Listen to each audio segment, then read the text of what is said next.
Harbour's been deployed, knows what's gone on. He's come out basically holding what looks like a gun. When we've gone into the car park and we've gone, oh, he's got a gun, what do we do next? And with red buttons, they've gone, right, I'm declaring it a firearms incident. And when it gets declared, you've got to leave. But we're trying to leave. But we can't leave. Yeah, so on the 22nd of February, we were called to a job regarding someone trying to break into and with mention of a gun. We've come through the barriers of the car park, and there's like a wall that's blocking your view of when you come through the barriers.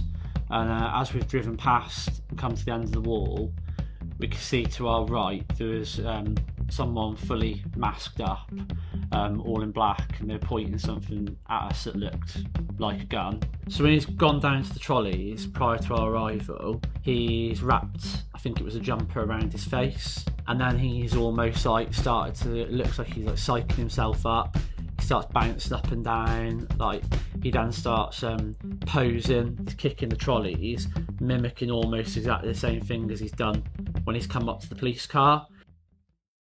Sort of takes a minute to engage with what's going on, and there's a sort of a figure, a person, all balaclavaed up, masked up, pointing something at the car, which you don't really want to take chances with. The second he's seen the car, he's just started sprinting towards the car, but still holding it out like that. And he was shouting at us, I've got a gun, I'm going to shoot you, I've got a gun. So I told Dan, like, we need to get out of here as quick as we can. So we drove off, and he kept on following the car, but then we got to the barriers the other side where we couldn't get out of. We're trained in dealing with lots of things and aggressive people, but we're not firearms officers. To be honest, it felt like quite a while in the car. I was looking over my shoulder, Giving me a commentary on. I was like, mate, he's getting pretty close to us with this gun now.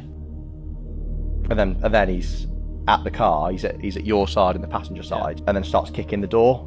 We're looking at each other and basically thinking. And I just went, right, now what? Now what? What do we do? And then we sort of have that. You're almost having a conversation, and then he's gone round to the back of the car and for some reason decided to open the boot. And then I think that's sort of the point that we've both decided we'll get out. Once we got out of the car, we sprayed it. I sprayed him first while he was looking at you. Yeah. And then Dan, you got yours out. I got mine out. He started running away. I managed to grab my arm around him and got him on the floor. We just thought we'd try and get him into a position where we can properly search him and make sure that we're safe, and any other officers that are coming would be safe as well.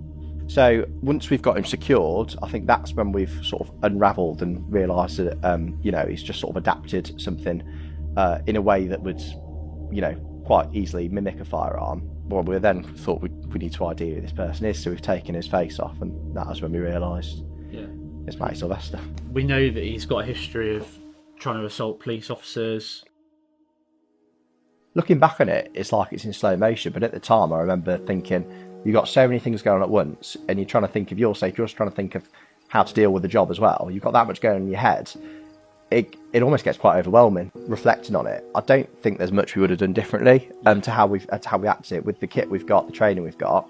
It's a pretty traumatic, not traumatic, but it's a pretty stressful situation to be in, because you're obviously, it's one of the few times, and I think you're probably the same, where you thought, I hope I make it back. That's probably the only job I've been to in my experience of police where I've genuinely, when he's at the side of the window and I'm sat in the car thinking I might not actually be going home tonight. And we've got no reason to believe that isn't real.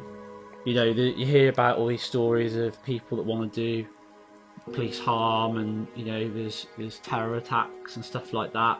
So that's all going through your head, like when it's happening, going, oh, is this actually real? Is this the time that we do get caught out? But I think, like, after it's happened, you just have to look and go, actually, these things don't happen that often. Keep your hands out of anywhere. All right. Okay. All right.